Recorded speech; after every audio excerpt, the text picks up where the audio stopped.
Good morning. It's right at 10 o'clock, so we'll get started. My name is Callie Hawkins, and I'm the Director of Programming here at President Lincoln's Cottage. I want to thank you all for joining us both in person and virtually. And on behalf of our CEO and Executive Director, Michael Atwood Mason, who unfortunately couldn't join us this morning, I want to welcome you all to President Lincoln's Cottage and to the 7th Annual Lincoln Ideas Forum. I referenced the fact that we have some folks joining us in person and some joining us virtually. And I just want to take a moment. This is a practice that we have continued throughout the pandemic by thanking you all for joining us, those of you who are tuning in virtually, joining us likely from your homes. Today we are in one of the most intimate spaces shared by the Lincoln family. And I just want to acknowledge that our homes are these intimate spaces where we can be our full, authentic selves.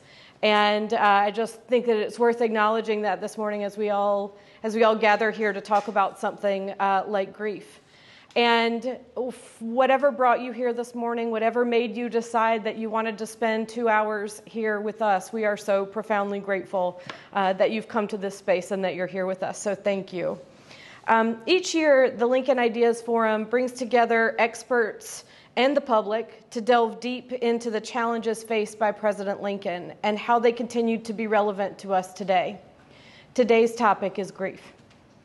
On this day, 157 years ago, President Lincoln made his last trip out to the Cottage, an essential location in his presidency and in his life.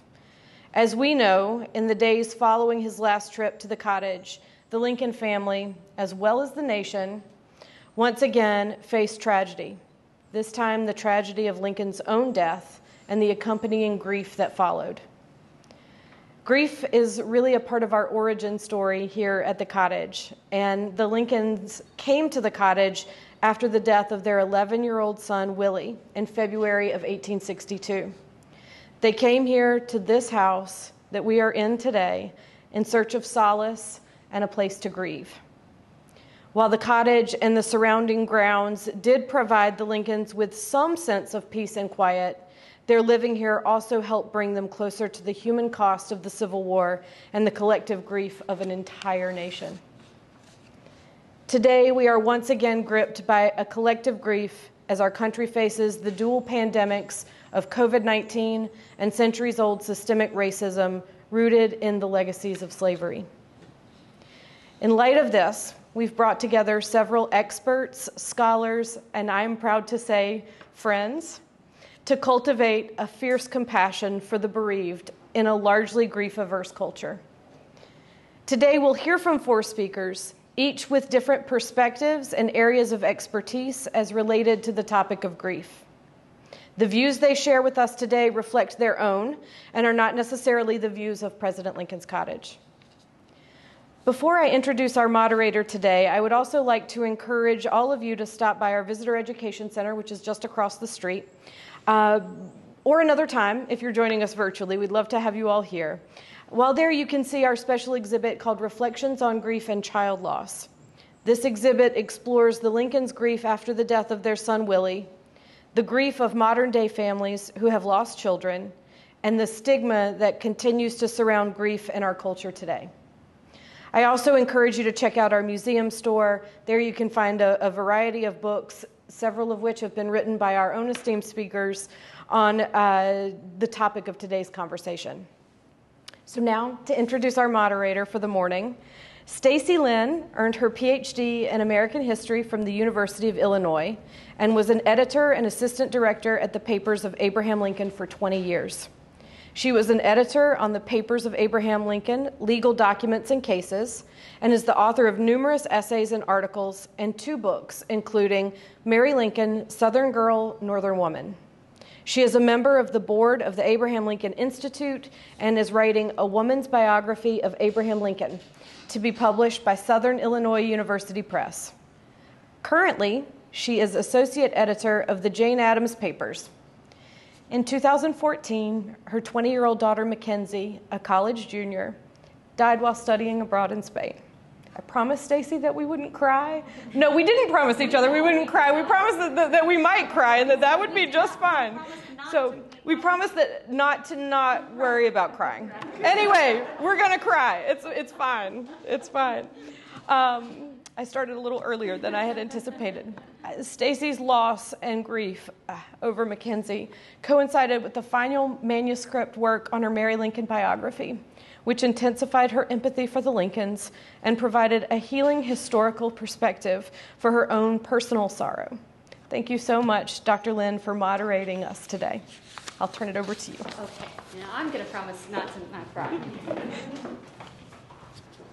It is an honor to be here today, and it's a personal joy, actually, to be here. And I'm very grateful to Callie, who has become very dear to me. This is an important forum, I think, on grief and loss, and I'd like to get us started, and so that you can know that this is going to be an open discussion, a personal human discussion. I'm going to share a personal story with you. In late 2013 and 2014, I was writing my biography of Mary Lincoln while my younger daughter, Mackenzie, was enjoying her sophomore year at Truman State University. Mac was majoring in creative writing and gender studies, and she was interested in my writing process. We had frequent discussions about the responsibility that I felt to write a sympathetic but a balanced portrait of Mary Lincoln, and Mac, as a gender studies student, was fascinated by my efforts to counter the popular narrative in the Lincoln story that Mary Lincoln was crazy and a burden to Abraham Lincoln's happiness. Mac would frequently call me or text me, and she'd say, "Is Mary dead yet?" And I would say, "No, not yet." And I would tell her the Civil War has just started or Willie has just died. When I finally wrote the last scene of Mary's life, her quiet death in her sister's home in Springfield, where I raised Mackenzie, I immediately called her to break the news that Mary was finally dead. Mac at first said, "Thank God." And then she said, in a really sweet and serious voice, quite uncharacteristic for her, "You've done your job, Mama Bear. Mary Lincoln is now resting in peace." I sent the manuscript of my biography of Mary Lincoln to the press in July of 2014. And on September 7th, I put Mac on a plane to Spain to study at the University of Burgos. 2 babies released into the world. 1 month later, Mac died from Addison's disease, and I died too, becoming an unrecognizable shadow of the woman my daughter had known, now devoid of strength and courage and all hope. When the page proofs came for the Mary Lincoln book, like a slap across my face, just 1 week later, I possessed no will to care for that book that they would become. I crafted an email to my editor to tell her that she could do what she wanted with the book, that Mary was long dead, and nothing I had to say about her mattered. Nothing I would ever do would matter.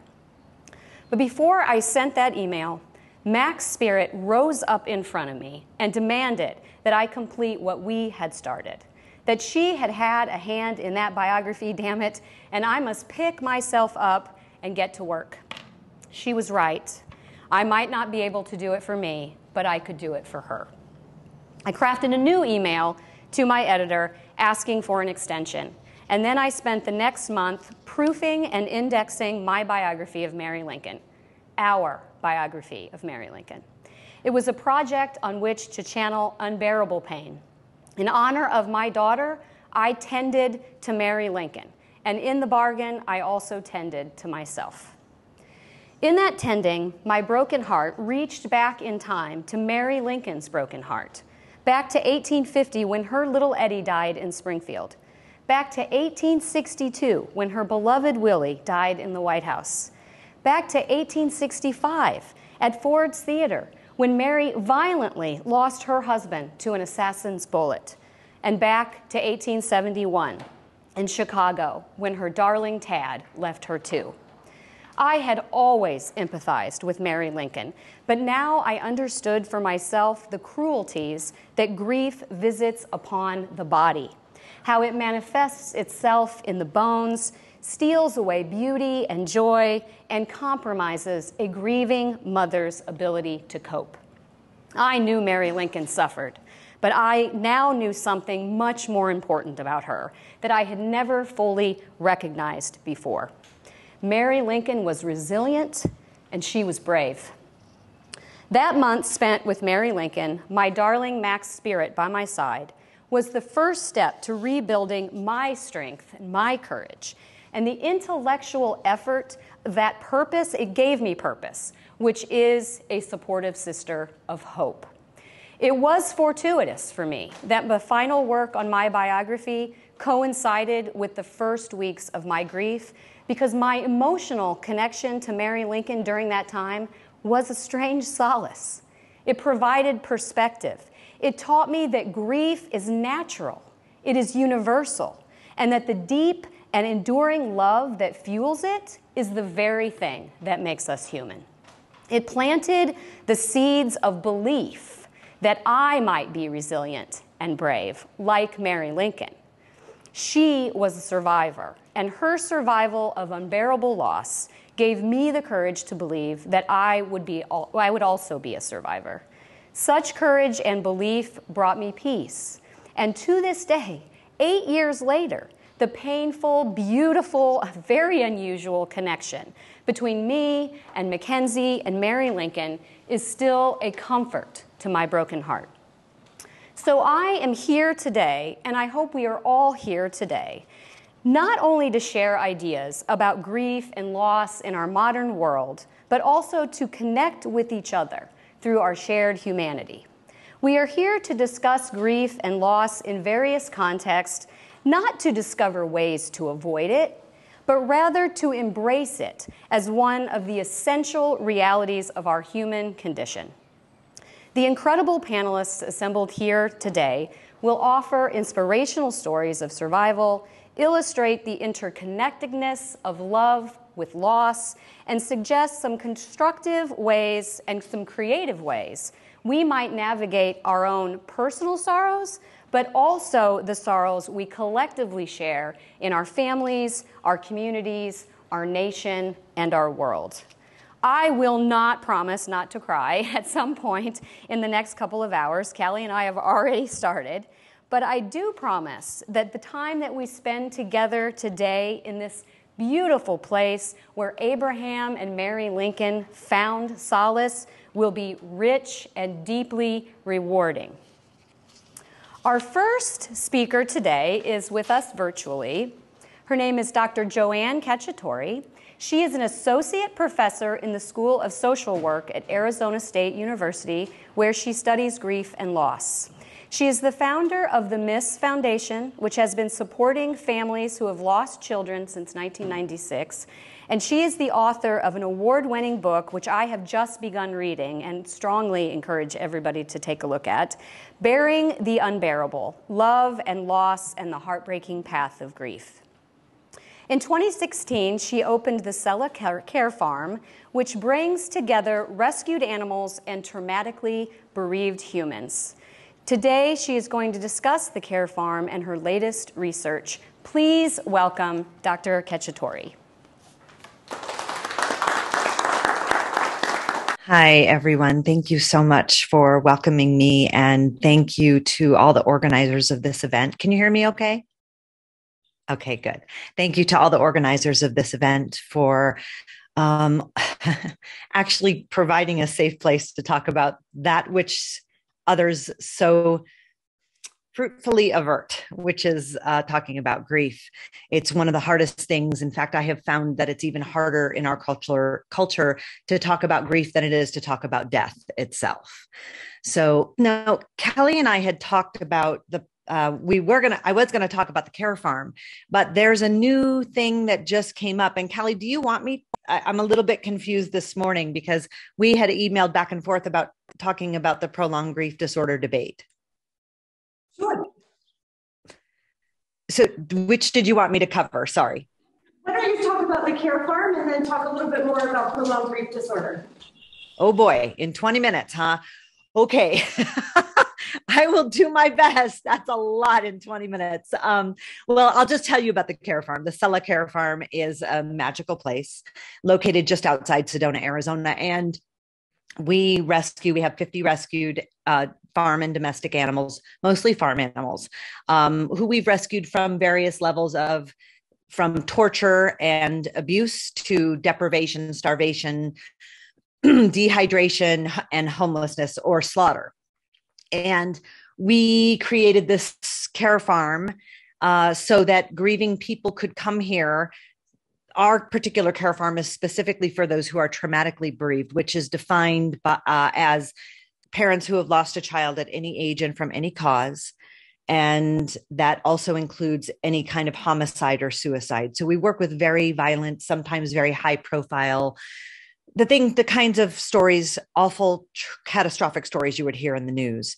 And those families come here from all over the world, everywhere, from North America, all states in North America, to Eastern Europe, South America, Africa, East Asia. We've had people from all over the world who come here, and they help us to take care of the animals and the land. And they get very, very good traumatic grief informed counseling. And so that's what the care farm does. We have been in existence for almost 5 years. And we have a respite house now, a sanctuary called Andy Sanctuary that where people actually stay. So they get an immersive experience. People stay for varying lengths of time. The longest we've had, depending on their need, we do take people who are in acute crisis at times. And we also do groups here. We have a group-based program here. Key to the program, however, are the animals, the rescue animals, because we know that animals also grieve. There's plenty of evidence in the research that grief is not an emotion unique to human beings, that mother cows who are separated from their babies will walk fence lines and cry, and that an orca whale named Telequa, J95, will carry her baby's body around the Atlantic Ocean. I think it was it was the Pacific Ocean for 1,000 miles over the course of nearly 2 months. Those kinds of stories provide some evidence, and there's some research on animal grief. And because we know that animals grieve, they also experience fear and loneliness. Anyone who's had an animal or been around an animal knows this. And there's this oneness connection that happens between grieving people and these animals that's very, very powerful. One of my latest research studies, it's not my latest anymore because I publish a lot, but one of my latest research studies, we had asked about sources of social support for grieving people. And we said, first of all, we wanted grieving people as the experts to be able to define their own grief experience and their own sense of social support. What did social support mean to them? Let them define that. And the second thing is we wanted to find out who is providing that social support that they so needed. And so we asked them, how is your social support from these different human groups? We asked about friends and family and colleagues. We asked about medical staff and mental health providers and hospital social workers and spiritual leaders in the community and in medical institutions. We asked about all kinds of human groups, every human group that could possibly come into contact with grieving people. And we also asked about pets and animals. And pets and animals blew every human group out of the water. They came in with an 89% satisfaction rate. 89%. And the closest human groups were in-person support groups and online support groups, which came in the percentages of the 60s. So that's really telling, when it comes to good grief support, be like a dog kind of thing. And so one of the things that we knew was that if we provided a space for people to interact with animals who have also suffered, well, we didn't know this. We know this now from our own research here at the Care Farm, but we had hoped that it would create a sense of oneness, a sense of connection and tenderness that animals could provide to hurting humans. And that's what we do here at the Care Farm. It's amazing. We have a website if you're interested. It's sellacarefarm.com, SELAH. And we were recently featured in Oprah Winfrey and Prince Harry's docuseries, The Me You Can't See. So you can also watch us in episode 4 of The Me You Can't See. Which leads me to the discussion about prolonged grief disorder, because we don't practice in that way where we pathologize grief. It's very important to us to create what I call, in fact, I wrote a recent blog about this saying, don't give what is sacred. Don't give away what is sacred, which is your grief, to those who would desecrate it. So grief here at the Care Farm is sacred. It's holy. We have places for ritual. We have various restorative spaces in the Care Farm where people can pull their energy into deep contemplation and meditation, like the Lincoln Cottage, right? Like a place where people can go and find solace. We have places where people can connect and open their hearts to others broadly defined, not just other humans, but also animals and the earth, which is incredibly important in today's world. And so this new thing, you may have seen it in the New York Times where I was quoted. It's called prolonged grief disorder. And I'm very certain that Mary Lincoln would have been diagnosed with prolonged grief disorder if this was a thing back then. Unfortunately, let me say my arguments against it. I'm reading from an infographic from the American Psychological Association, the governing entity of the Diagnostic and Statistical Manual, where prolonged grief disorder, they say, quote, happens when someone loses someone else. Of course, no context given, no context about murder or suicide or the death of a child versus, for example, the death of Elvis Presley. And they experience an intense yearning or longing or preoccupation with the deceased person. This, to me, this is my editorial, feels like emotional colonization, that someone else gets to tell a grieving person when they're yearning too much or, quote, preoccupied with the person who died. And their bereavement lasts longer than, quote, social norms. Our social norms around grief are anything but normal, just for the record, and causes distress or problems functioning. And this language is very important because this goes back to 1973. There's a New York Times article in 1973 with the president of the American Psychiatric Association, Robert Spitzer, where homosexuality, this is back when homosexuality was a mental illness. And that's what they say, is that homosexuality itself wasn't a mental illness. This is actually what the article says. Homosexuality is not a mental illness, but it's a mental illness if it causes distress or problems functioning. And so it's the same sort of rhetoric. And of course, in the DSM-4, they removed homosexuality from the DSM because homosexuality is not a mental disorder, and neither is grief or prolonged grief. So let me tell you the criteria. Besides yearning and longing and problems functioning, it's identity disruption, feeling as though one part of oneself has died. Well, in the case of a child death or a parent death, that's true. Part of yourself did die. A marked sense of disbelief about the death. I don't know what parent whose child is shot in a school shooting, like Sandy Hook. I don't know what parent is supposed to, quote, believe that. I don't know how long it takes the mind and the heart to absorb the catastrophic reality of that loss. Intense emotional pain related to the death. I don't know, again, who gets to judge that, and why would you not have intense emotional pain?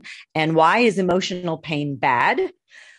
Difficulty with reintegration. Well, we live in a grief avoidance society. And if we live in a grief avoidance society, how are people supposed to understand that they are accepted for how they feel and who they are now in this world?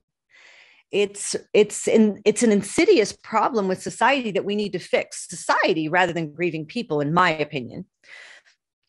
Feeling that life is meaningless. Of course, people feel that way when the person they love most in the world has died, or perhaps they were a caretaker for someone for many years, and now they don't feel like they have a purpose in life, or their children died. I'm working with a bereaved father right now, and all three of his children died in one catastrophe.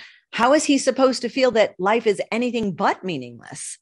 And then intense loneliness, feeling alone or detached from others, which is an interesting symptom that they postulate is one of the indicators of prolonged grief disorder, because there's a study currently going on out of Cornell Whale Medical School that's testing naltrexone. It's an addiction drug, and it's testing naltrexone to treat prolonged grief disorder on the basis that naltrexone naltrexone is an addiction drug. They're assuming that, and they say this in the grant, they're assuming that prolonged grief disorder is a disorder of addiction. So the grieving person with prolonged grief is addicted to the person who died, which is incredibly problematic for me and offends me. My daughter's been dead for almost 28 years, and I still miss her every day, and I still think about her every day, and I claim that. And if anyone tried to tell me that was an addiction, I think I would have a few words for them. Beyond that, they actually say that the mechanism of action for this drug is that naltrexone interferes with a sense of social bonding to, and I quote, one's closest loved ones. So they're giving people with prolonged grief disorder a drug that actually creates one of the symptoms that's a criteria for the disorder.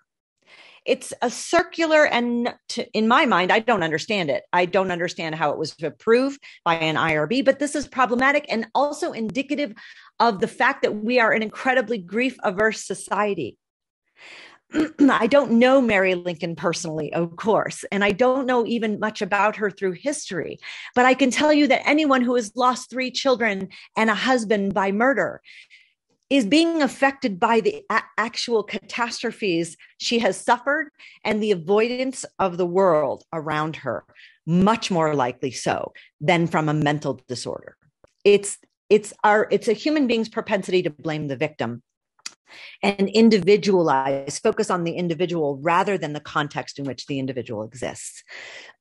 So this to me feels a little bit unethical. And so some of my colleagues and psychiatrist friends, I have a lot of friends who are actually psychiatrists, and we have these lively debates about this. And one of my psychiatrist friends said to me, yes, I know, but they need services. And if the only way they can get services is by diagnosing them with a mental illness, then it's the noble lie. And I say, in what legitimate profession can you diagnose someone with something that you know is fictitious just to get insurance payment? Yes, of course, grieving people need help. I've been volunteering to help grieving people for more than a quarter of a century.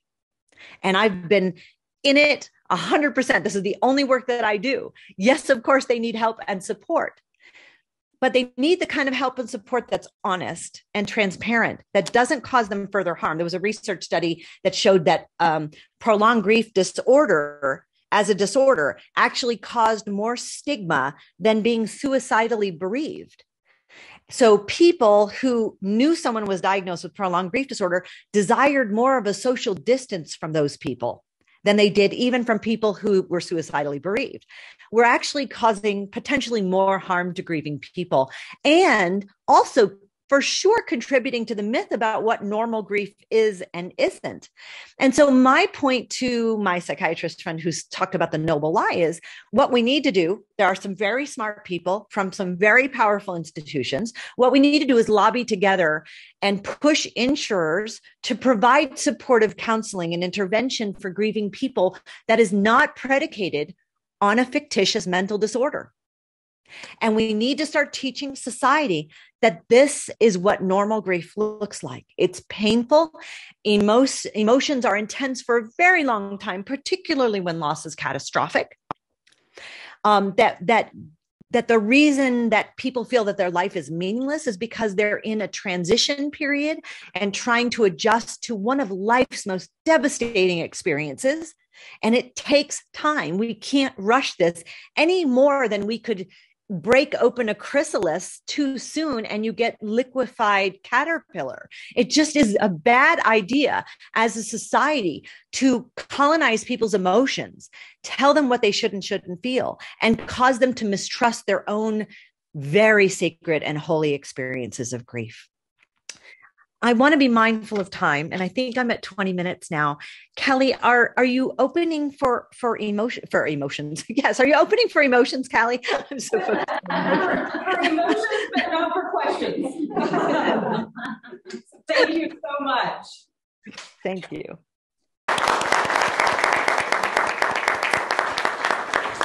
Okay.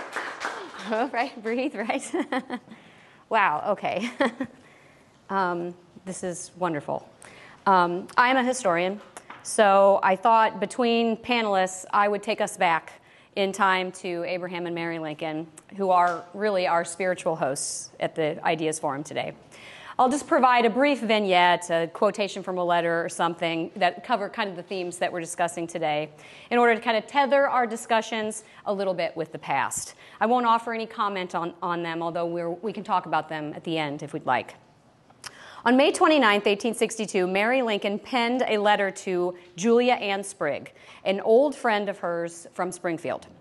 "Your very welcome letter was received 2 weeks since," Mary wrote, "and my sadness and ill health have alone prevented me from replying to it. We have met with so overwhelming an affliction in the death of our beloved Willie, a being too precious for this earth, that I am completely unnerved, that I can scarcely command myself to write.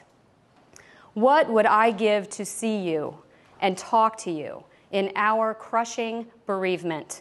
If anyone's presence could afford comfort, it would be yours." Our next speaker is also joining us virtually, Marissa Renee Lee. She is a grief advocate, entrepreneur, and co-founder of Supportal, a platform that helps people respond when someone they love is faced with a life-changing challenge. She is the author of the upcoming book, just released, Grief is Love. Her personal understanding of grief comes from the illness and death of her mother and her experiences as a Black woman in America. She calls herself, and I love this, a rabble-rouser of social healing. We all could use a healthy dose of that. And the editor, Elaine Weatheroth, deemed her the friend we all wish we had in times of need. Here to talk about grief and racism, please welcome our new friend, Marissa Renee Lee. Huge thanks to Joanne and Callie and everyone on the team over at President Lincoln's Cottage for inviting me and just for, continuing to elevate the topic of grief and host conversations focused on grief and loss. Because, to Joanne's points earlier, we live in a very grief-averse culture. And I think there's a lot that needs to happen if we hope to normalize grief. And, I'm assuming you all are here because you know that grief is just a part of life, unfortunately. And as soon as we individually and collectively move toward acting like it is a normal thing, I think it will make it a lot easier for folks who are trying to figure out how to live with it. And so in terms of my chat today, I'm just going to give you sort of some background on myself and how I came to become a grief advocate.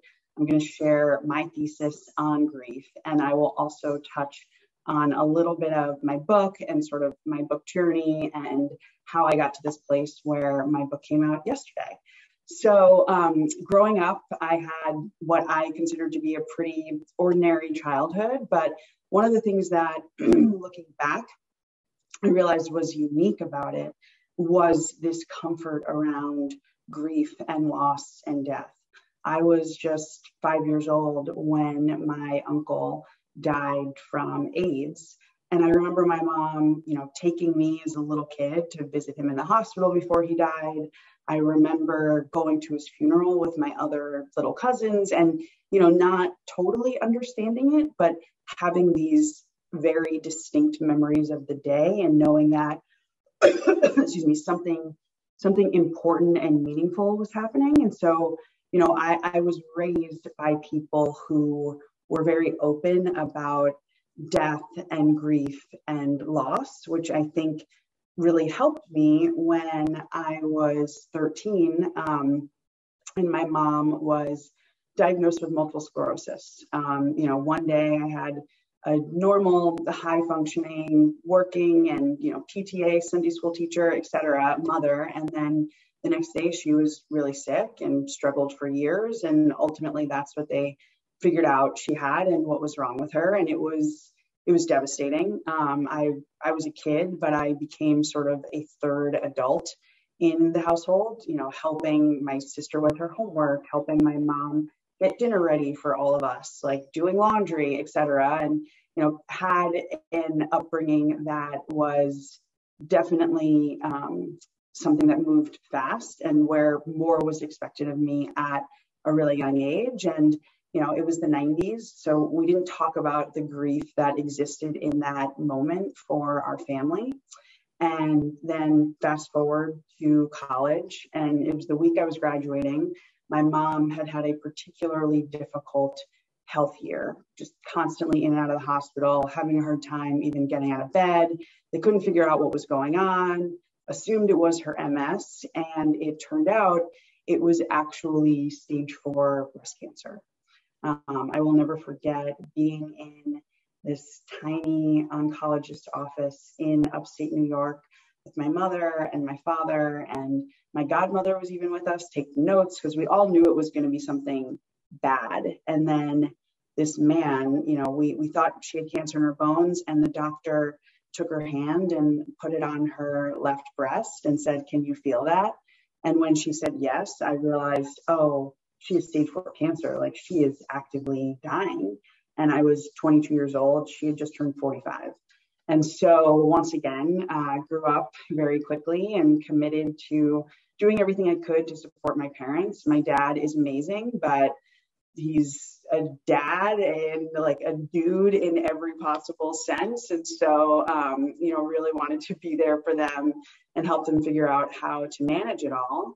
And 2.5 years later, she passed away after sharing a joke with me. She had a seizure and died in my childhood home a few hours later.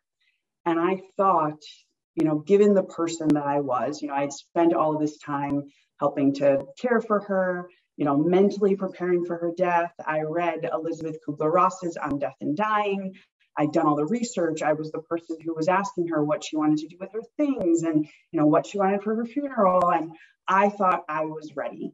I did everything I could. I had all of the spreadsheets and the lists and, had all the conversations. And then she died and I was lost. I was barely an adult, had just turned 25. She had just turned 49. And I didn't know what to do with myself. I didn't know what to do with all of these feelings, with the anxiety, with the depression. And so I did what so many people do when it comes to grief, especially women, particularly women of color. I just decided I was going to suck it up and, quote unquote, move on.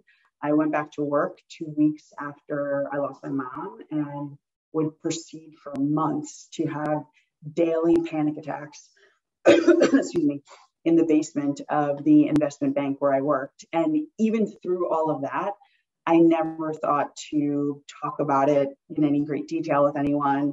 I didn't really think about accessing more help. I thought I just needed to grow up and be mature about what had happened and essentially bury it. And so I tried to just move on. A year and a half after she died, I got a job here in DC working for President Obama. I got my own apartment. I met a guy. We got married. It was all great until we lost a much wanted pregnancy in 2019. And I realized, as I was curled up on our bathroom floor, sicker than I'd ever been in my life, that all I wanted in that moment was my mom, a woman who'd been dead for over a decade. And I was miserable. The difference between pregnancy loss and losing my mom, like a big differentiator was just the physical experience of it. I was physically sick. We had lost this pregnancy. We didn't have any sort of backup plan. This was after years of infertility treatments and all the IVF, et cetera. And all I wanted was the comfort and guidance of a woman who I couldn't really access. And then, a couple months after the loss happened, the world shut down because the pandemic happened. And suddenly I was in this space of personal grief and global grief without any distractions or, any real escape from it. And so I was forced to just kind of sit with it and be miserable.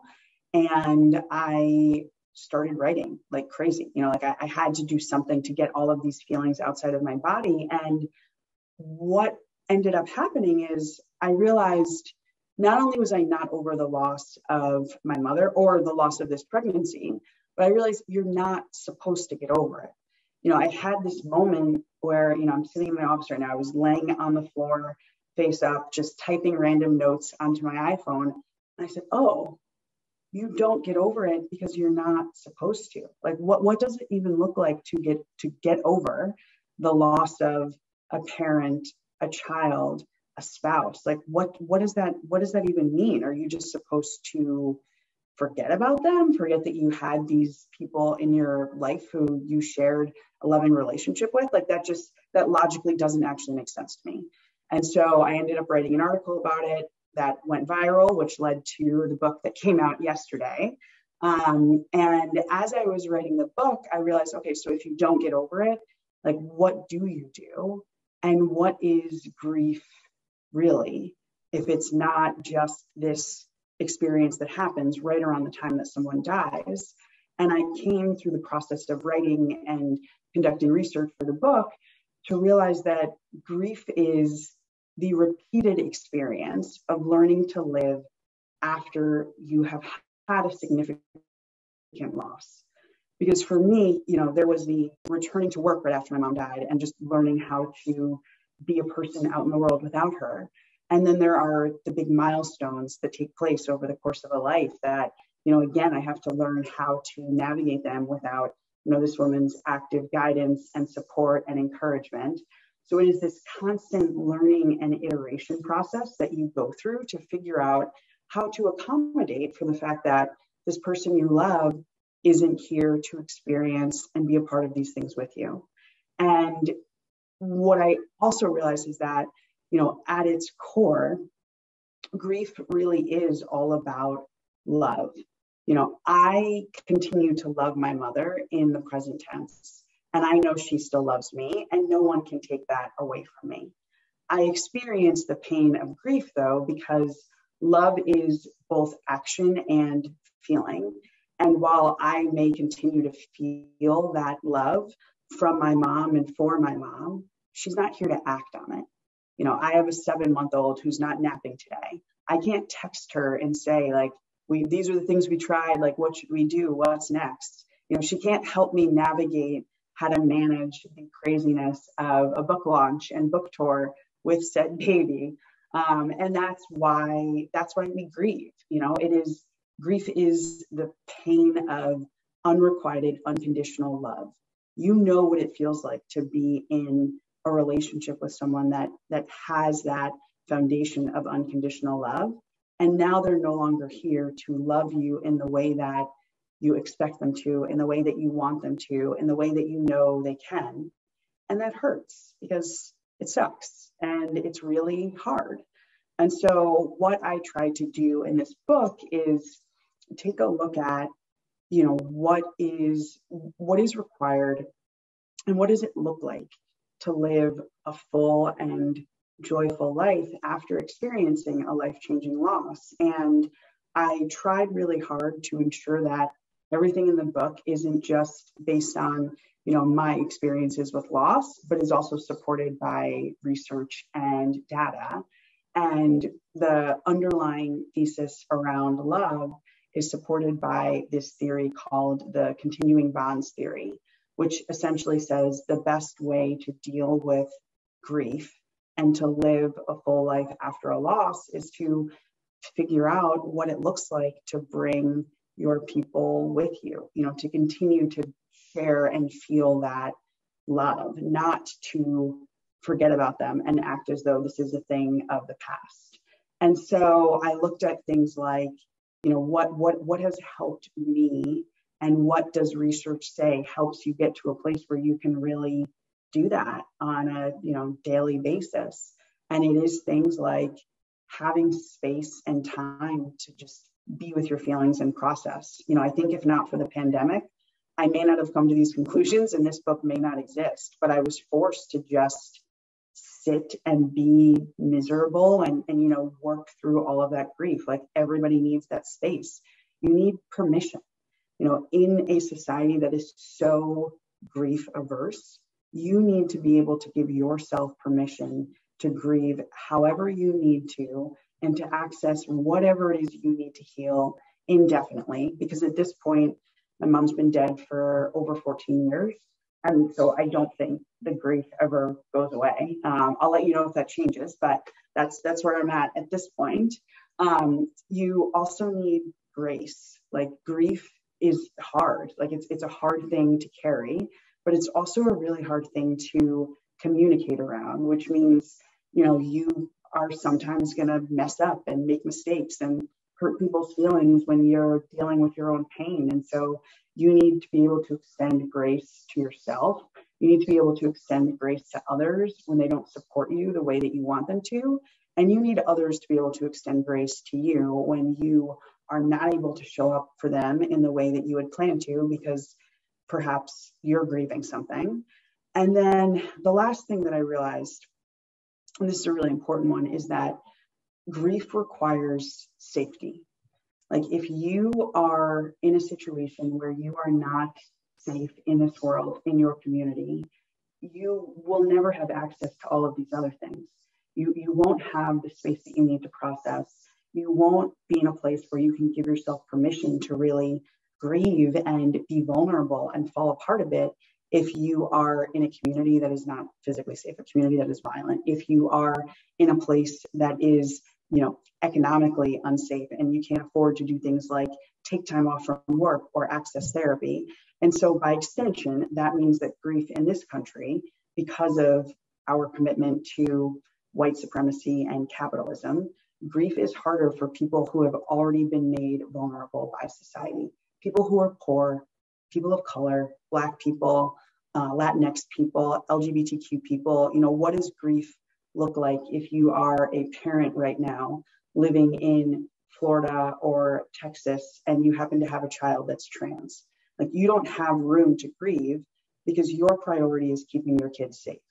So I think it's really important in conversations about grief for us to acknowledge that right now, healing is a privilege in this country.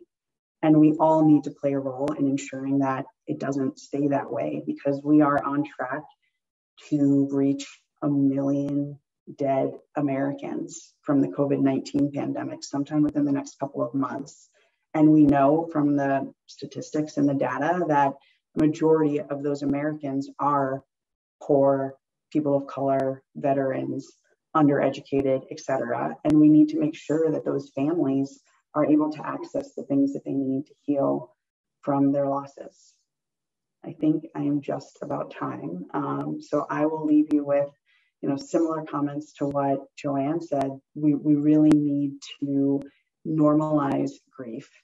And we also need to ensure that healing from loss is something that is equally distributed in this country, that it isn't a privilege. So thank you.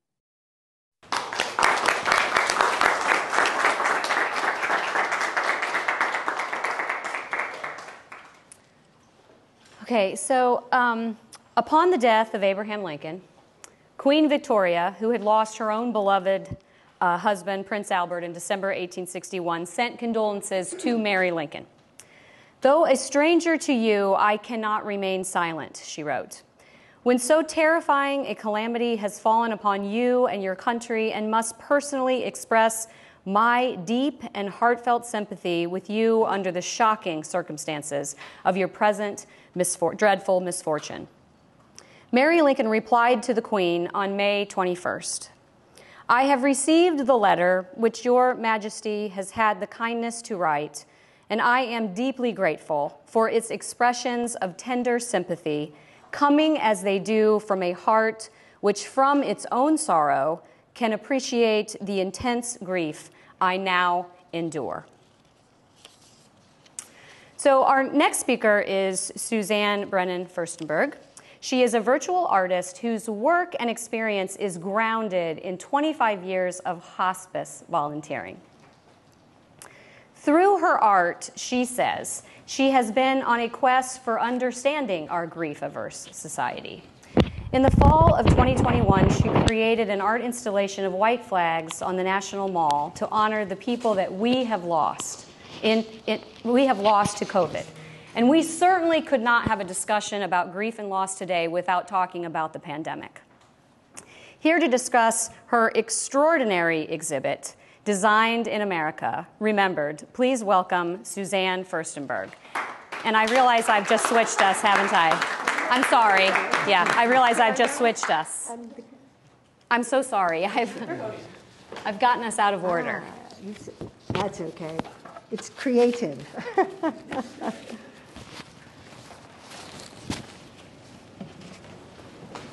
Good morning. If these walls could talk, they would tell stories of individual grief, intense grief, of families torn apart, of a country divided, and of massive death. It sounds familiar, right? The pandemic has shone a truth-telling light on America's institutionalized inequities, racism, ageism, and as the speakers before me mentioned, our grief-averse society. 25 years of hospice volunteering, and not one but two In America flag installations have taught me that we in America don't do grief right. And so what I'd like to do today is share with you some stories from the flags that taught me how we can do grief better. And I also want to share with you things that give me hope, because I do have hope, and I have ideas on how we can make things better individually.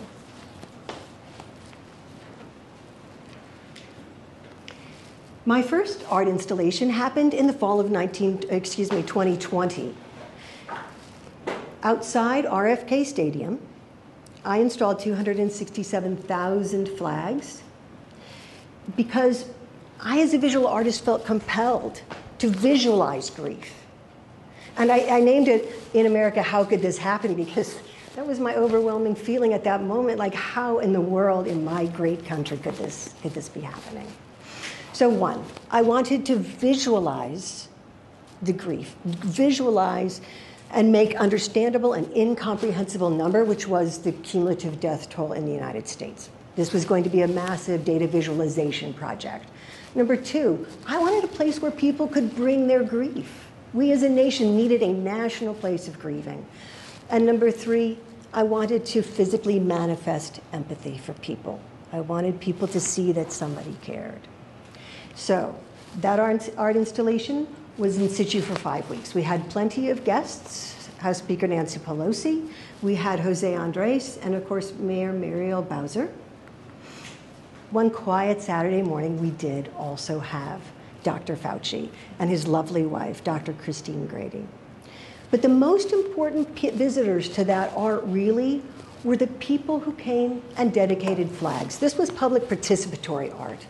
I wanted people to be able to dedicate a flag to the person whom they had loved and lost. This was really important because in a field of flags, if you're walking there and you see a flag that has a name on it, it instantly activates an empathetic response to every one of those flags. It gathers up in your mind the immensity of the loss. And so I really valued when people would share their stories and share their grief by dedicating flags. The art closed on November 30th of that year, and I spent the next 2 months cleaning, documenting, photographing, and archiving 2,000 dedicated flags. One thing that I want to note, though, is that I didn't realize that leadership from the National Park Service and the Trust for the National Mall had come and experienced that exhibition. And so within months of this closing, I was in discussions with them about bringing In America white flags to the greatest stage in America, which is the National Mall. I hadn't at first approached them about providing this art on the National Mall for the first iteration because it was my understanding that art on the mall got 3 days. A day to install, a day for photo ops, right? And a day to deinstall. But to me, the In America flags were not a photo op. And so I worked with them, and they very graciously gave me 20 plus acres and over 23 days. That gave me 3 days to install, 17 days for people to experience the art, and 3 days to deinstall it. One of the things that was so important about this art was providing equitable access. How could, I mean, so many people in the United States could not afford the time and money to travel to Washington, D.C., to dedicate a flag for their loved one, and how compounding that would be to their grief. So I partnered with Esri, which is a global mapping software company, and we created a website where people could go online and actually request that a flag be created for their loved one. We had these messages delivered to us there on the mall, and we had volunteers who would write out those flags and plant them within the installation. We also had a team of people from GW University, geolocators, they are students and faculty, who would laboriously find each of these flags that had been dedicated. They would take a picture of the flag, and then they would also and attach it to the data file, and then they would also push a button and the software would geolocate that flag, so that when a family a few days later went back to the website, not only would they see a picture of the flag that had been dedicated in honor of their loved one as per their request, they would also be able to see the exact location amongst the 143 sections of flags where that flag had flown. In all, it's estimated that we had approximately 1.2 million visitors to In America, Remember, there on the National Mall.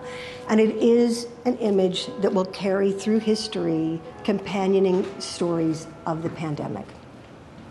Today, I am cleaning, documenting, and archiving 20,000 personalized flags in my studio in Bethesda.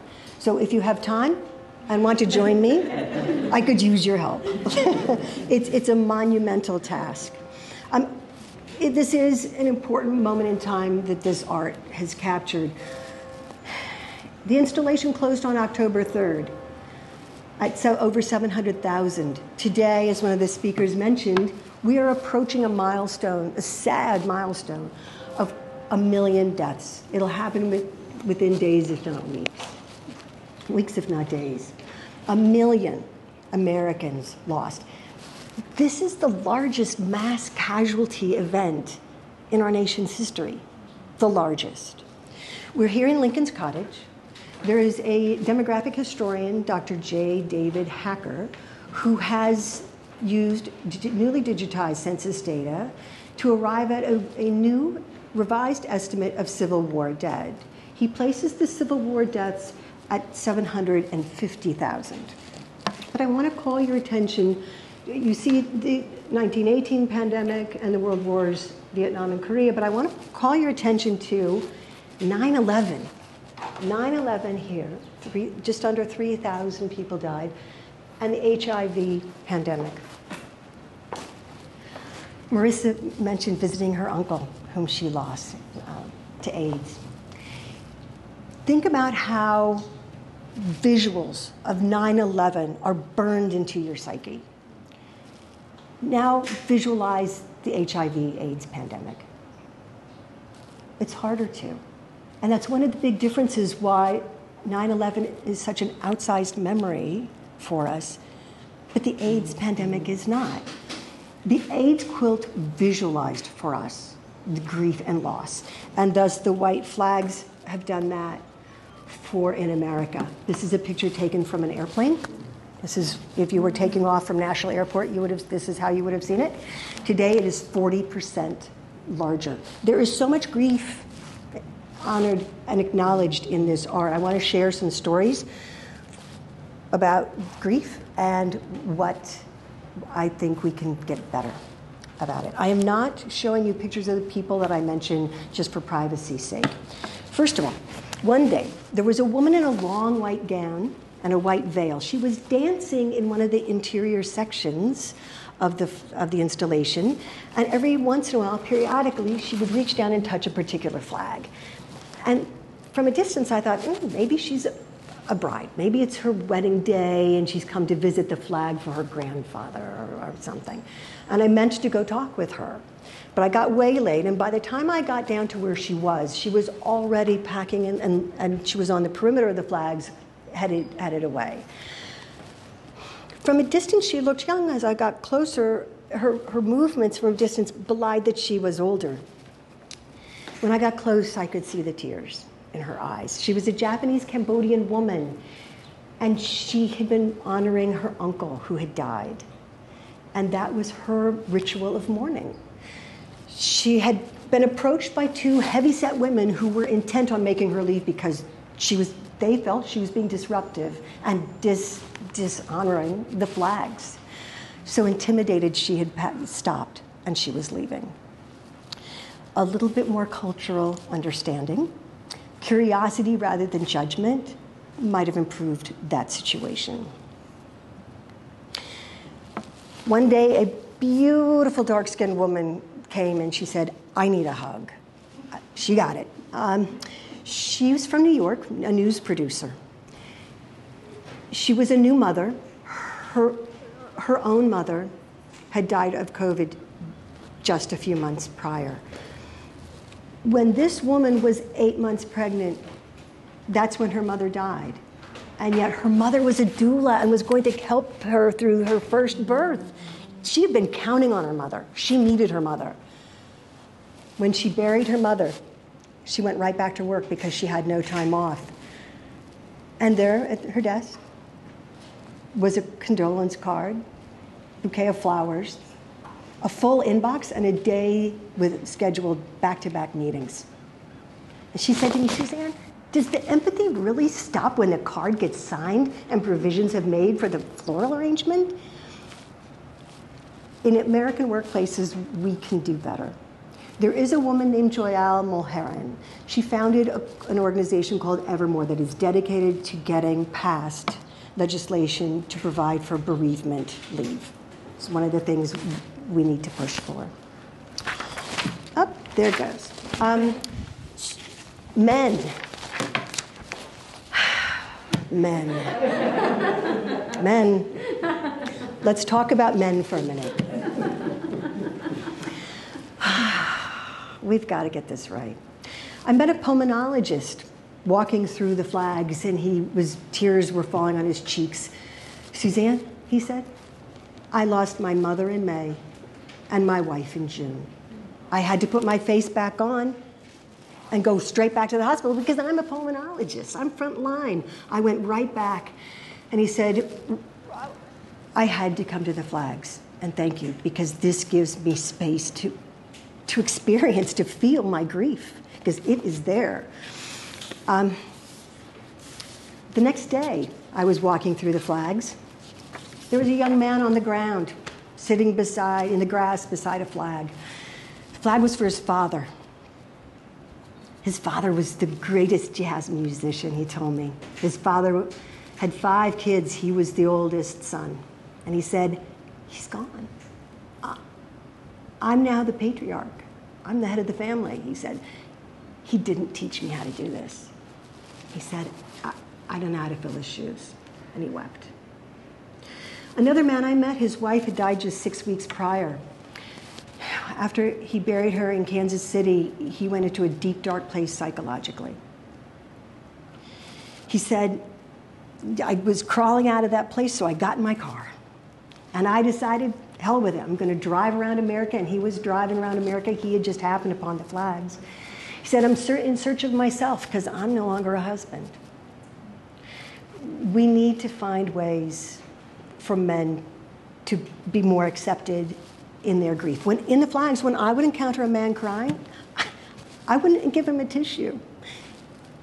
Always, inevitably, the man would say to me, "I'm so sorry, I'm so sorry," and try to stop his tears. And I would say, "No, don't stop." I said, "Those tears are a beautiful testament to how much loving and caring you had for that person." I said, "Celebrate those tears. Don't stop crying." That's what we need to do with grief in America. But there's some things that happened in the flags that truly gave me a great, immense amount of hope. 3 things: guy on a bike, an angry woman, I know, sounds strange, I'll get there, and a pair of glasses. So remember those 3 things.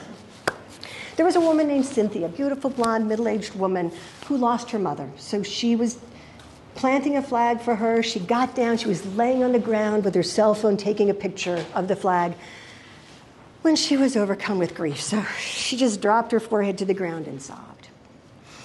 But eventually she gathered herself, and as she was standing up, she noticed that there was a guy kind of close to her. His bike was laying there on the grass, and he had just planted a flag.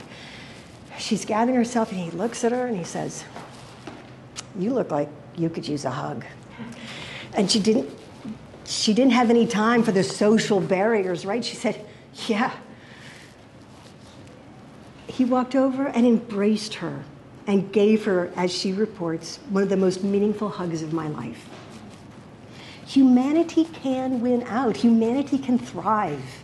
We just have to create the places where we can acknowledge and see other people's grief, and where we can treat others not as enemies, just as people whose stories we don't know yet. We can do this.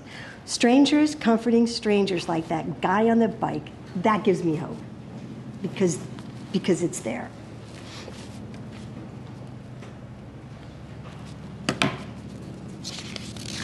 Okay, we've gotten to the angry woman. Who wants to hear about the angry woman? All right, so very few people disavowed the art or disrupted the exhibition. One of the very few was a woman, an angry, angry blonde woman, who marched up to me, pointed to the big sign and said, "Suzanne, you need to take out a flag. The flag that represents my mother, you get it out of here. Because she had COVID, but she died of a heart attack. So you take out that number's not right, you need to take out her flag." And I just looked. I didn't know what to do. And then it hit me. And I took a step closer to her and I said, "What is your mother's name?" She reflexively answered, "Mary." And then I said, "Tell me about her. You must have loved her very, very much." And the woman paused, and she looked at me with confusion. Then tears welled up in her eyes, and she started sharing stories. She and I wandered off into the shade of trees. And once she was done telling me about Mary, she wandered off. Anger is an imposter. We have to realize in this country there's so much anger, but anger is an imposter. So often it is fear or frustration or self-doubt, but it's dressed up as anger to give a person a feeling of control. So that woman gives me hope, because you know what?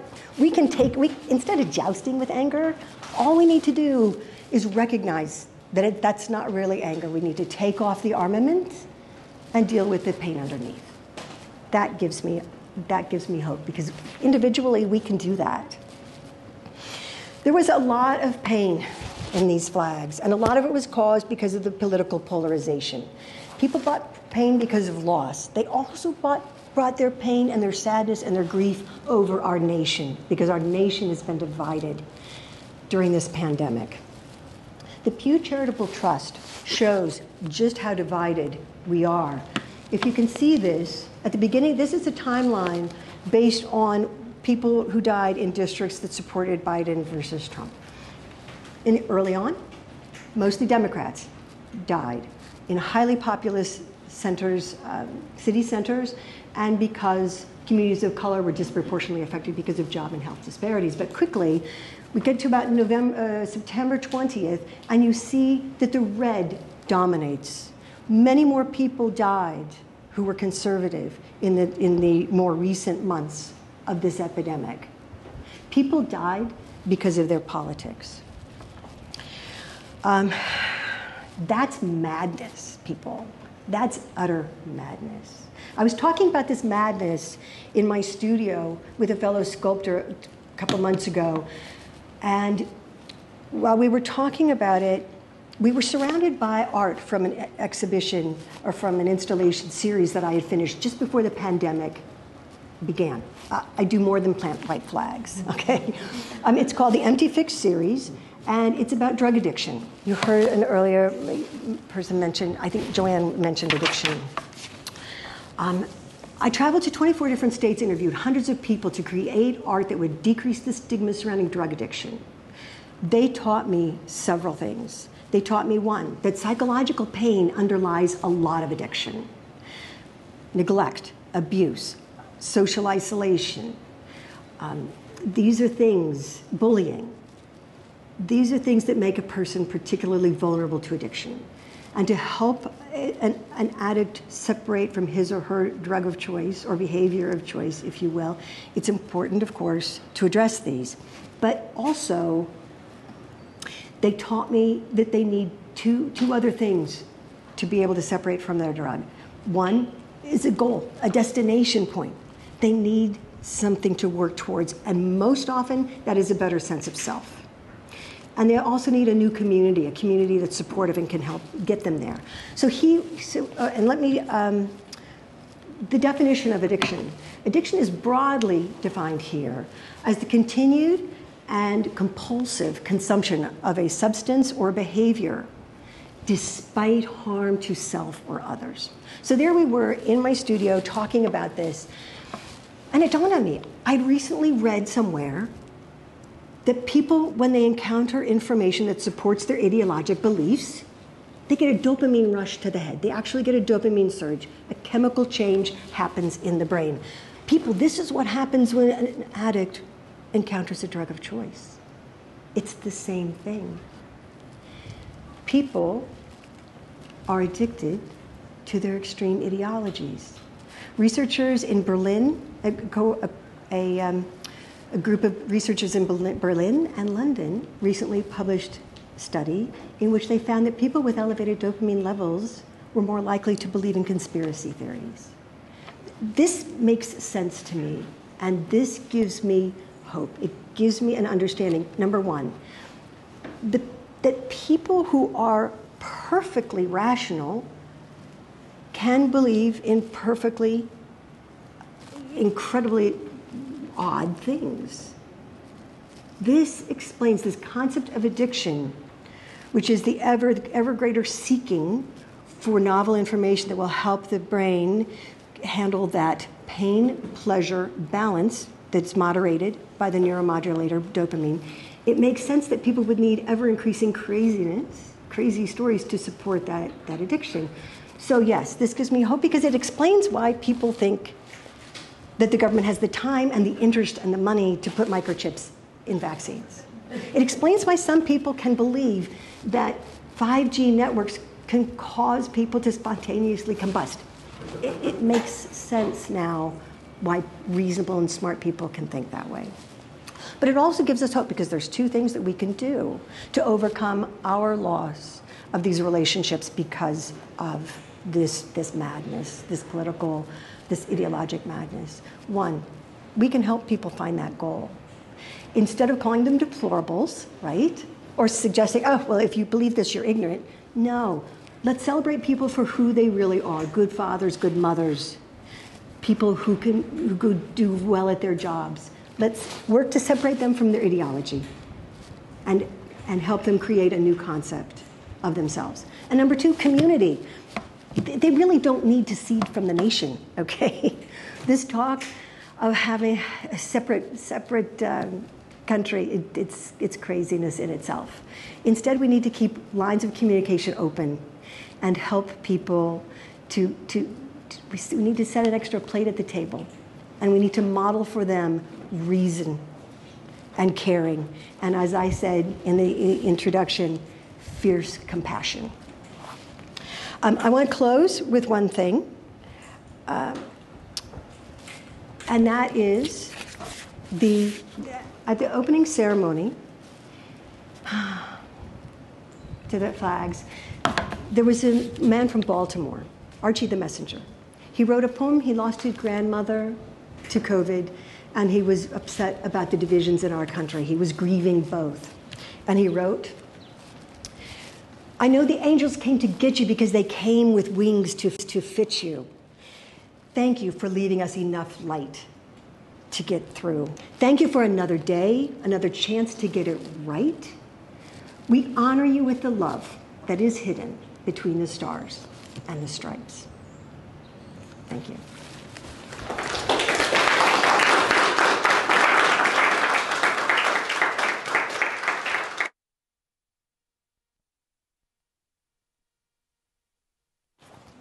Sorry for the curved ball.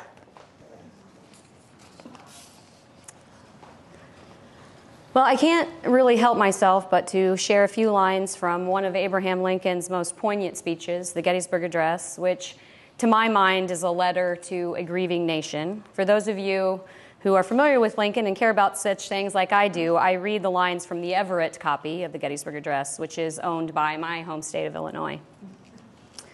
We cannot dedicate, we cannot consecrate, we cannot hallow this ground.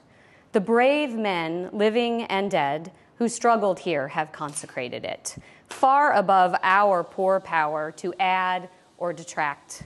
The world will little note nor long remember what we say here, but it can never forget what they did here.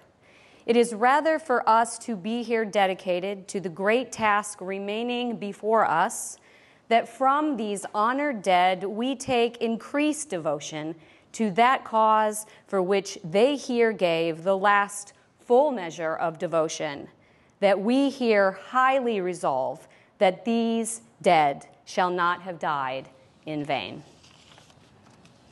So our final speaker, sorry about that, is Dr. Stephen J. Koza, who is a professor of psychiatry and pediatrics at Uniformed Services University. He is a graduate of the United States Military Academy at West Point, is a distinguished life fellow in the American Psychiatric Association, and a life fellow in the American Academy of Child and Adolescent Psychiatry. He retired from the U.S. Army in 2006 after 25 years of military service. Dr. Koza is interested in the areas of clinical and community response to trauma in both military and civilian populations. He is here today to talk about his study in this regard. And thank you so much for being here with us. This has been amazing, hasn't it?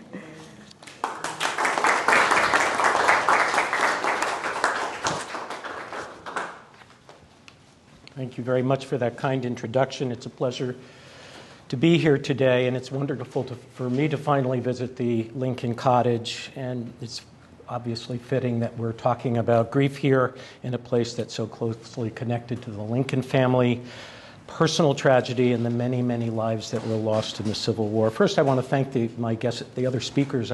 It's just been an incredible experience to be here, and I'm honored to be speaking among them. In the brief time I have, my focus today is going to be on discussing the challenges that can affect people's adaptation to grief and potentially lead to a condition of prolonged grief that results in distress and dysfunction.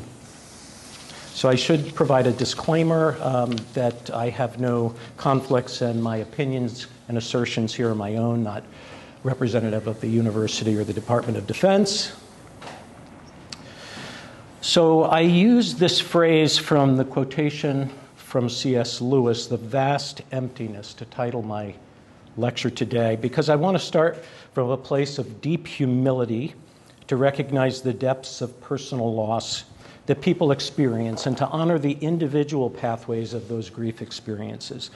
Grief is not a journey that people get over. Depending upon the nature of loss, many people actively grieve their entire lives with varying levels of intensity and unannounced suffering. Ultimately, grief is personal and situation specific. So I want to talk a little bit about where I'm from and how I began to explore the effects of grief.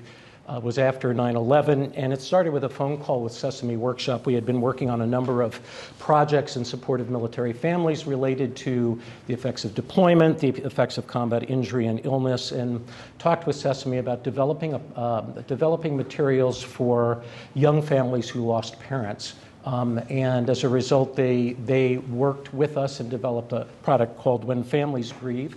It's available out there on the internet, and it's something that I would encourage people to take a look at. But while preparing for that project, we realized there had never been a systematic study of the impact of duty-related death in the United States, which was just astounding to me. So what followed were a number of studies that we completed, beginning with the National Military Family Bereavement Study, and moved on to Stepping Forward in Grief. And after doing some of that work, we were invited to work also with Voices Center for Resilience to study 9/11 bereaved families. And it's been an honor to be doing all of that work. The Center for the Study of Traumatic Stress, where I work, is within the Department of Psychiatry at Uniformed Services University. It's a science center that focuses on conducting research, studying the effects of trauma, disaster, war, terrorism, bioterrorism, and develops public and professional education materials related to those areas, as well as grief. And you can see the web address at the bottom, and there are many materials there related to a variety of those different areas. So my perspective about grief is largely shaped by my personal and professional experiences with community partners, both in the military bereaved community, the 9/11 bereaved community, and other traumatically bereaved populations.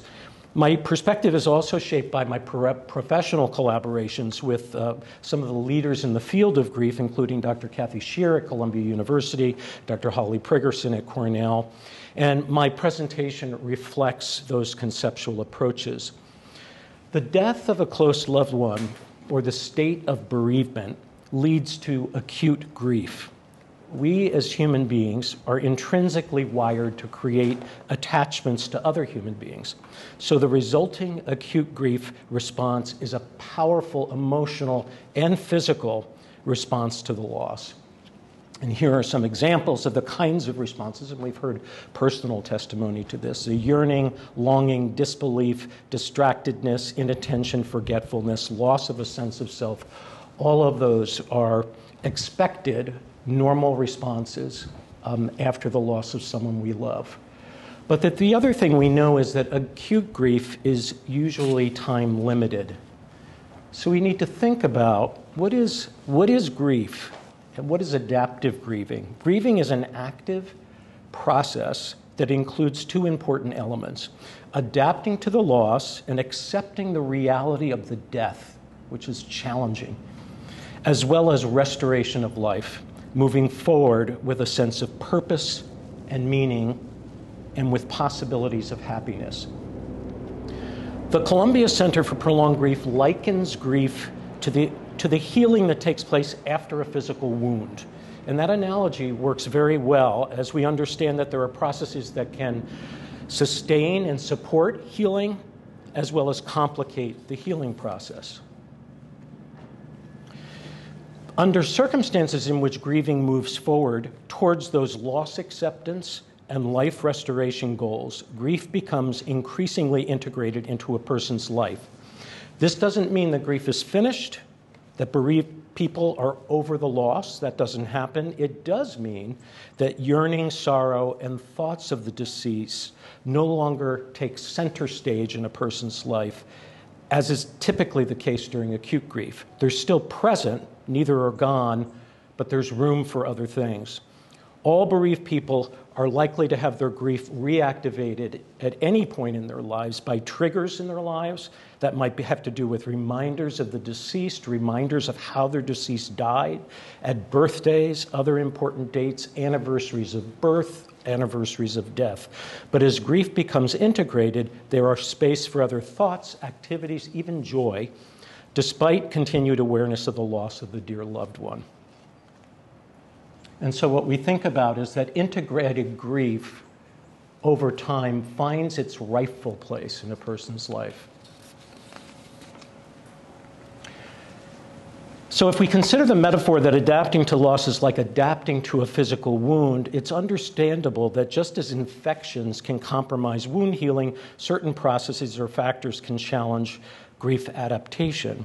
And those processes have been referred to as complicating factors or derailers, as they undermine normative processes of healing that typically help people adapt to grief. So the kinds of processes that derail grief adaptation have been looked at in research and have been identified in clinical practice, and include things like getting caught up in angry feelings. If only, second guessing, if only I had done this, if only I had done that, I should or I shouldn't have said this, self-blame associated with that, blame with others, excessive avoidance of reminders of the loss. So Marissa had talked about the fact that you have to get back out into the world and you have to practice being yourself in a world without that person doing the kinds of things. Some people really struggle with that and they avoid those situations because it's overly painful.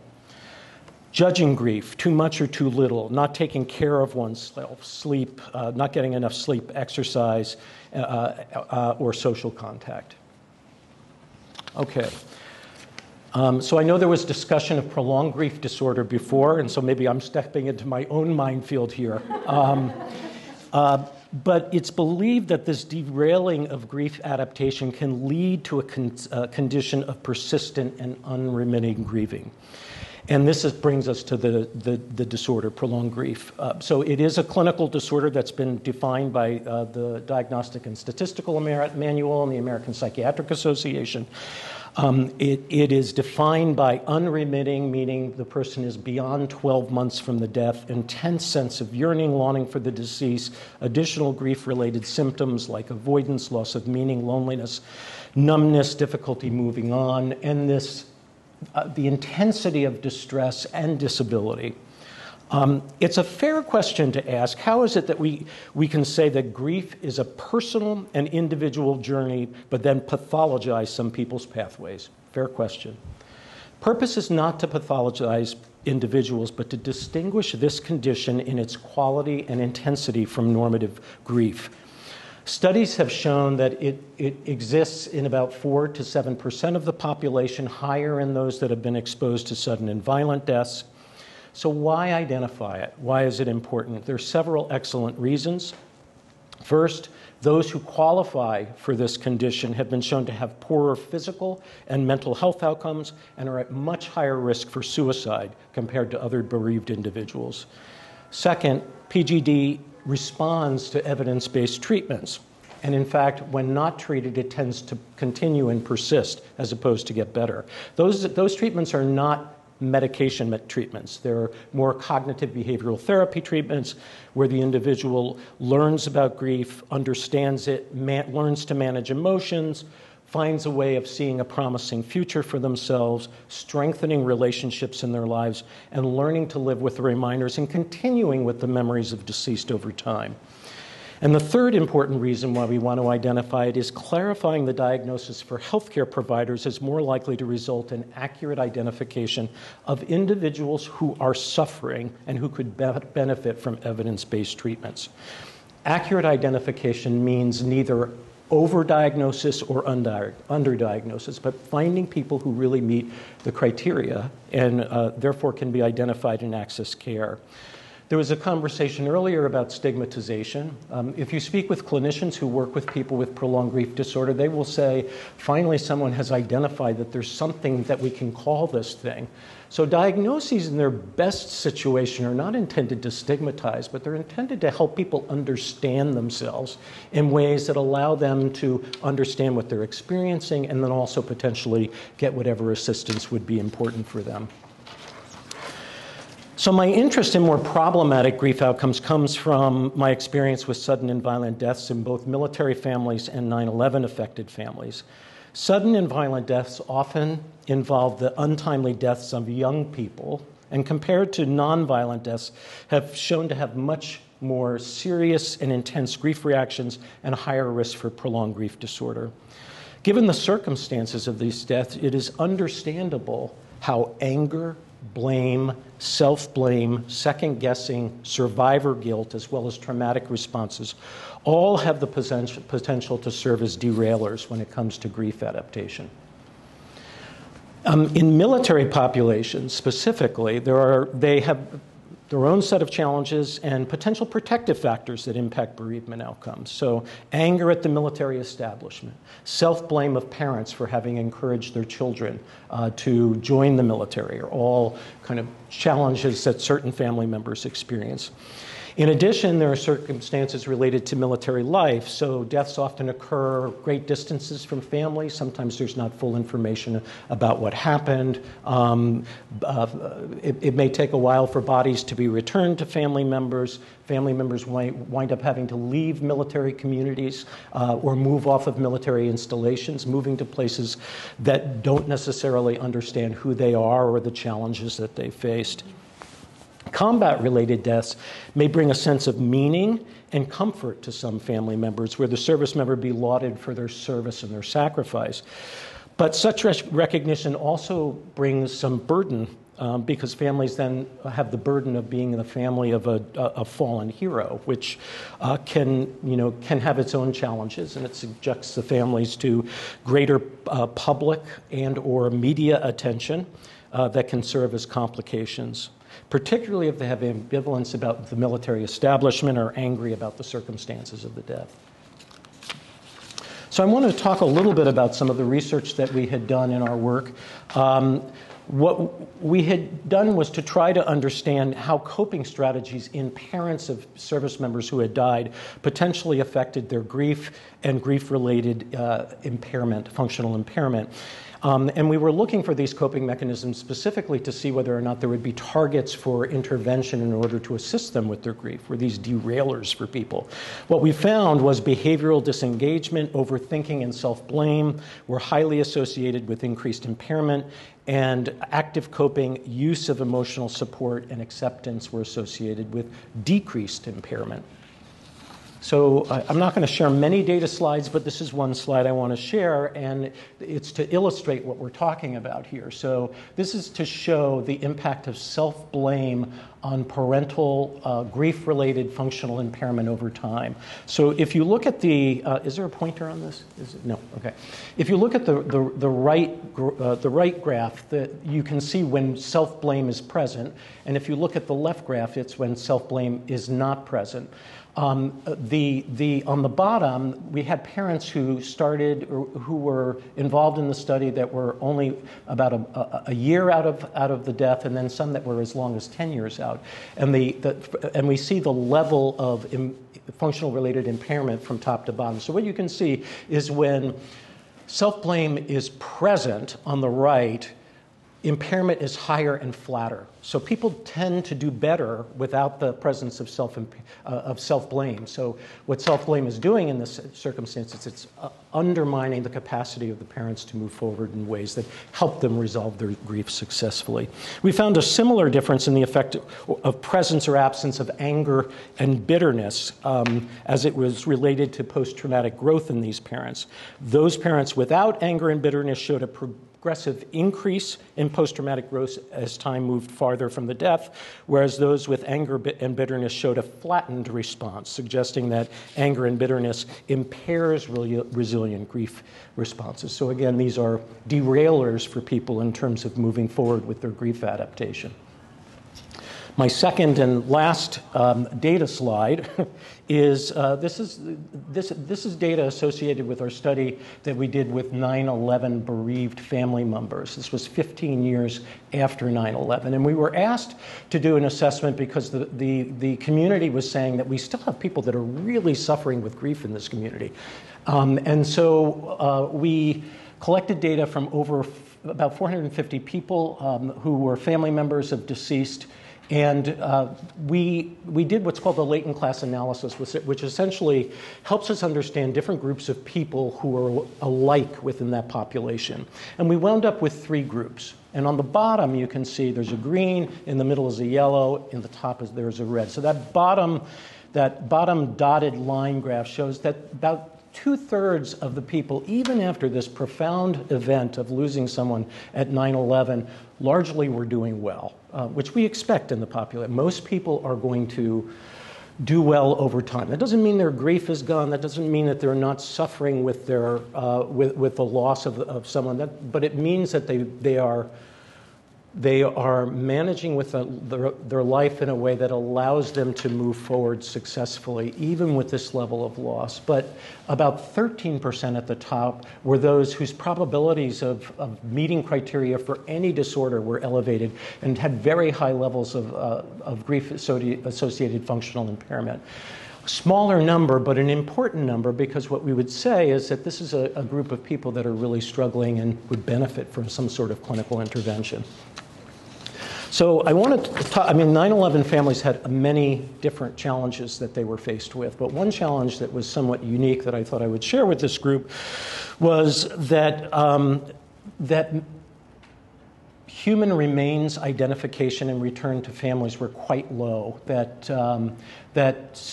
about 40% of the families have not received recovered remains, that only 300 of those that died in the World Trade Center, the full bodies of those individuals were recovered. And the vast majority of people that had received remains, who received remains, received fragmented or particulate remains. In many of those families, it wasn't just one identification and return, but there were multiple identifications of human remains that were returned. Families had a choice as to whether or not they would receive them, but some families received as many as 15 remains. So you can imagine what that would be like to over and over again receiving information, sometimes with disparate histories about or different places. They would find parts of the body that would just activate the people and activate grief and increase post-traumatic stress responses. So I want to read a quotation from one of our World Trade Center study participants. This was an individual who was in that upper red range that I talked about before.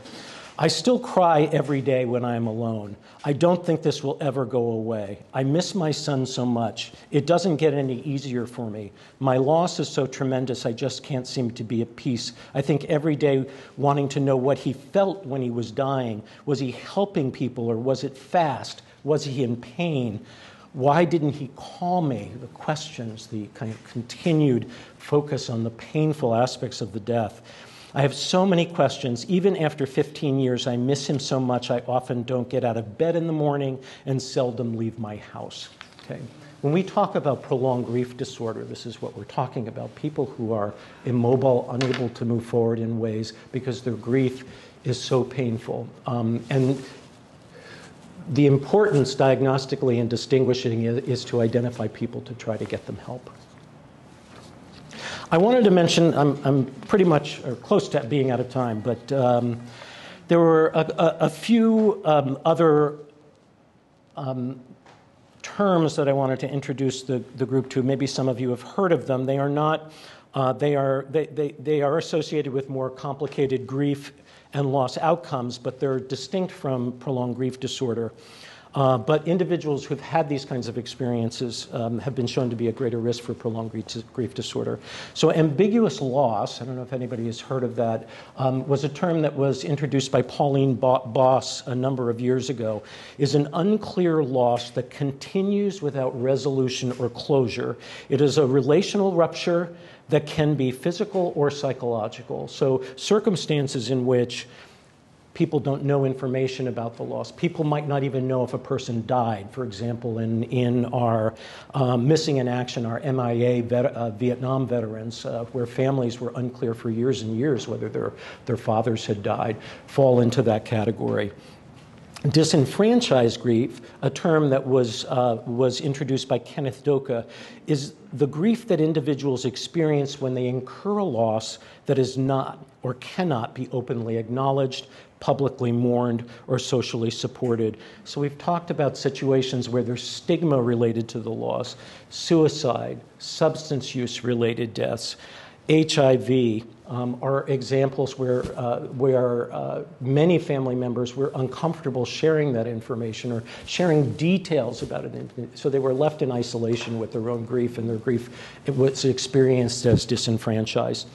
Alternatively, disenfranchised grief can be circumstances in which other people don't recognize the significance of the loss. Perinatal loss is a very common example of that, where someone loses a pregnancy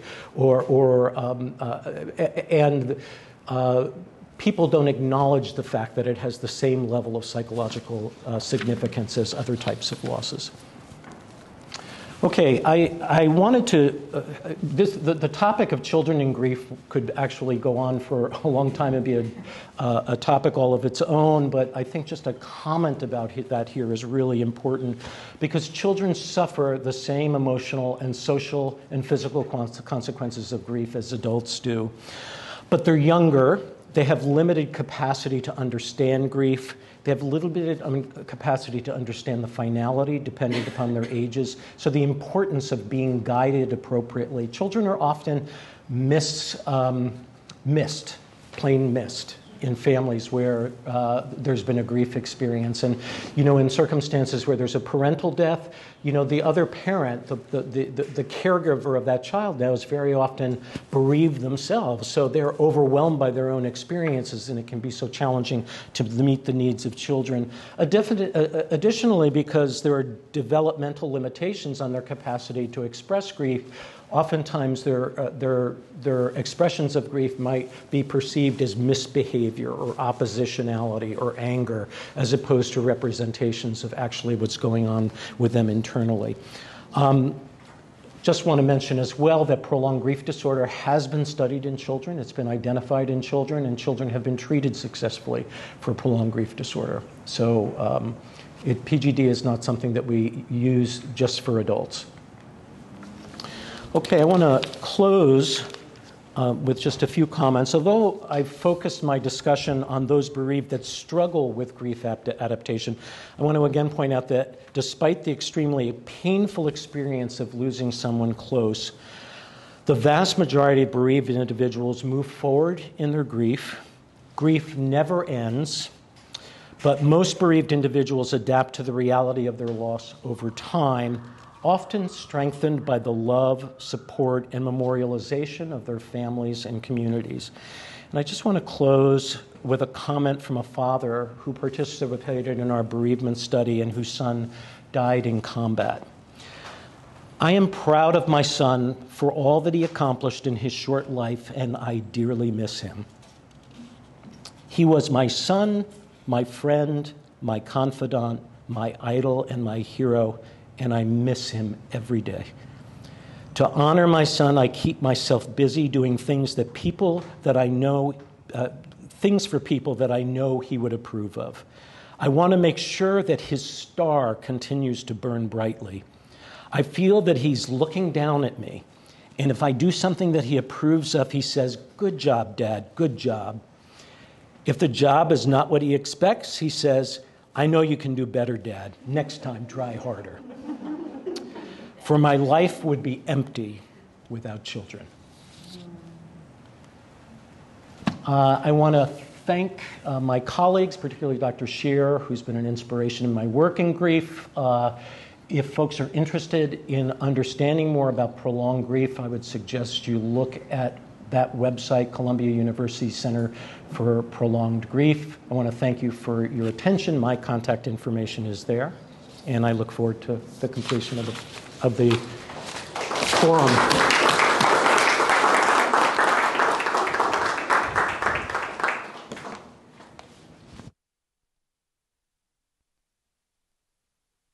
Breaths. This has been an amazing couple of hours. I understand with the Lincoln Ideas Forum, this is your space to share and to just maybe open a dialogue. I will say that I, like Suzanne, have a great deal of hope that we can make our society a more comfortable place for grieving people. In my experience, and from what I've heard today, I think there are three really important ingredients to that. One is bearing witness to somebody else's pain, walking with them in that pain, not defining for them what that means. Two, our shared humanity. Grief and loss and love, they're all universal human emotions and experiences. And just like Mary Lincoln, just like me, just like all of you and your families. And I think the third thing, and one of the things that's been really important to me, and I talked about it in my opening, is action. Some kind of productive action. Sometimes that's just loving a surviving child with all of your might. Sometimes it's planting a flower garden. Sometimes it's writing a blog. Sometimes it's installing an incredible art exhibit. Action is our best hope for moving forward. So I'd like to turn over. Do you have people come or just stand? Anybody can ask, questions. Questions, comments, personal stories. Yes, in the back. That's all the time that we have today. Thank you so much to all of you. Thank you to our speakers, to Lincoln's Cottage, to the spirits of Abraham and Mary Lincoln, and to the spirits of all of the people that we have lost.